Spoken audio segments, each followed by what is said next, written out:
영상 하단 더보기란 클릭하시면 간편하게 참여하실 수 있는 링크도 남겨놓을 거니까 이 링크 클릭하셔서 무료 정보방 입장하시기 바라겠습니다. 네, 안녕하세요. 주도현입니다. 오늘 2월 13일 화요일이고요. 오랜만에 이더리움 클래식 같이 한번 살펴보도록 하겠습니다. 자, 연휴 사이에 비트코인이 엄청난 상승력을 보여주면서 무려 2년여 만에 5만 달러를 돌파하면서 전고점을 갈아치웠습니다. 자, 이런 상승력에 힘입어서 이더리움도 상승을 했고요. 이더리움 클래식도 마찬가지로 긍정적인 이 상승 추세 채널 안에서 움직이고 있는 게 확인되고 있는 거죠. 그리고 최근에는 지금까지는 비트코인이 이 상승세를 주도하고 있지만 이 부분이 어느 정도 안정화되면서 횡보하는 움직임이 나오면 그때부터는 알트코인들이 상승을 이끄는 알트장이 펼쳐질 수 있겠다 예상해 보고 있습니다.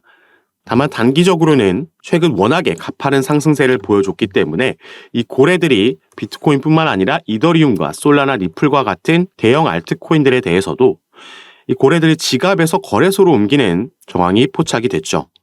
그래서 통상적으로 우리가 지갑에서 이렇게 거래소로 옮겨가는 건 매도 시그널로 해석할 수가 있습니다. 그래서 단기적으로는 여기에 대한 매도 압력이 작용할 수 있다 생각해 볼 수 있겠고, 또 거시적인 이슈로 바라봤을 때도 4월 달에 반감기가, 비트코인의 반감기가 예고되어 있죠. 이 반감기라는 건 비트코인 채굴에 대한 보상이 반으로 줄어드는 시기이기 때문에 그 가치와 희소성이 올라가면서 대세 상승장이 나왔던 시기를 의미합니다. 자, 이번이 네 번째 반감기가 예정되어 있는 건데, 이전 세 번의 반감기를 봤을 때 이 반감기 날짜를 기준으로 이전에 한번 빼서 조정이 왔다가 대세 상승장이 펼쳐졌던 적도 있고, 이 반감기 딱 날짜부터 하락했다가 조정이 나왔다가 상승했던 적도 있습니다. 역사적으로 반복됐던 패턴이기 때문에 이런 부분도 미리 시나리오에 넣고 알고 계시면 우리가 타점을 잡는데 조금 더 현명하게 가져갈 수 있겠다 생각이 드는 부분이고요. 다시 차트로 돌아와서 이번에는 우리가 이더리움 클래식의 주봉으로 같이 한번 살펴보면, 자, 이더리움 클래식은 저번 반감기 이후에 이렇게 쭉 하락을 했습니다. 그런데 이런 와중에 잠깐 이렇게 박스권을 형성했던 구간, 횡보했던 구간이 있죠. 지금도 마찬가지로 여기에 이 구간 안에 들어와 있는 거기 때문에, 자, 여기를 돌파해 주게 되면 이 위치를 대략 4만 원대라고 볼 수 있겠는데, 자, 여기를 돌파해 주게 되면 본격적인 이런 장대 양봉들로 인한 강한 상승력을 기대해 볼 수 있겠죠. 꼭 반감기뿐만 아니더라도 이더리움과 이더리움 클래식 같은 경우에는 개별적인 이슈들도 충분히 기대해 볼 만한 재료들이 남아 있습니다. 자, 우선 최근 이더리움과 이더리움 클래식이 상승력을 보여주는 데에는 이더리움의 현물 ETF에 대한 기대감이 반영이 되고 있는 거죠. 이제 승인 확률도 60%라는 긍정적인 수치로 더 올라가고 있는 게 확인이 되고 있는 거고, 이 ETF 관련해서 최근 소식은 바로 프랭클린 템플턴이라는 비트코인 현물 ETF를 신청했던 기업이 지금 나와 있는 8개 기업 외에 추가로 9번째로 합류하게 되면서 새롭게 SEC에 신청서를 제출을 했습니다. 그리고 이더리움 현물 ETF 같은 경우에는 요 마지막 날짜, 파이널 데드라인을 보셔야 되는데, 가장 먼저 신청했던 반에크에서 이 신청에 대한 결과를 받아들이는 날짜가 바로 5월 23일입니다.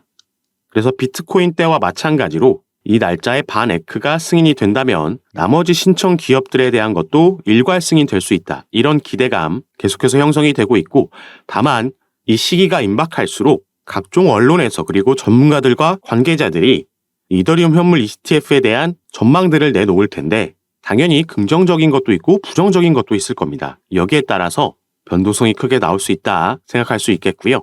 조금 더 가까운 미래에 예정되어 있는 건 바로 이 덴쿤 업그레이드가 되겠죠.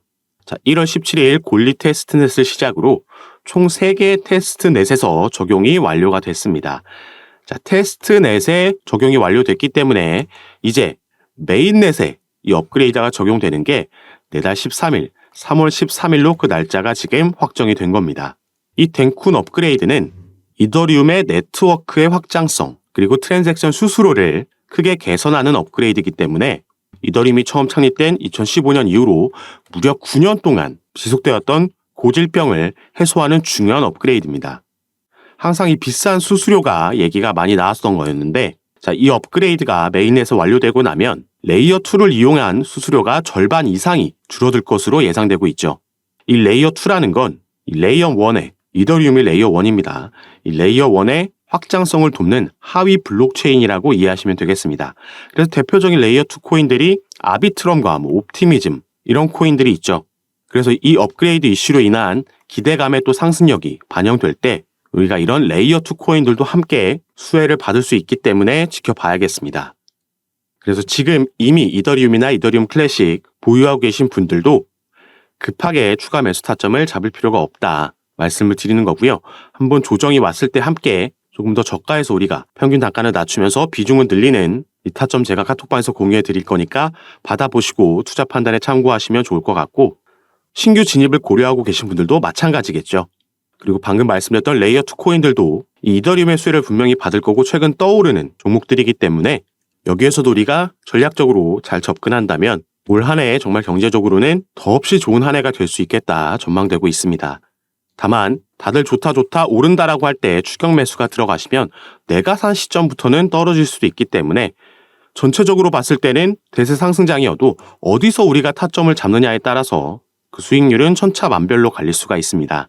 그렇기 때문에 이런 정보와 타점 비중까지 전략적으로 좀 더 안전하게 받아보시면서 여러분 투자 판단에 참고하시고 매매 진행하시는 걸 추천해 드리는 거고, 제가 이런 부분은 전부 카톡방에서 무료로 공유해 드리고 있으니까 들어오셔서 확인해 보시고 직접 판단해 보시기 바라겠습니다. 자, 카톡방에 참여하시는 방법은 위에 보이시는 제 전화번호 010-6531-7908번입니다. 위에 제 전화번호로 숫자 7이라고만 문자로 보내주시면 제가 이 문자를 확인하는 대로 순차적으로 연락드려서 카톡방 초대를 도와드릴 거고요. 또 문자 전송 힘드신 분들은 영상 밑에 더보기란 클릭하시면 간편하게 참여하실 수 있게 제가 링크로도 남겨놨으니까 여러분께서 편하신 방식으로 연락 주셔서 제가 이런 부분 어떻게 공유해드리고 잡아드리면서 함께 매매 진행하는지 들어오셔서 확인해 보시면 좋을 것 같습니다.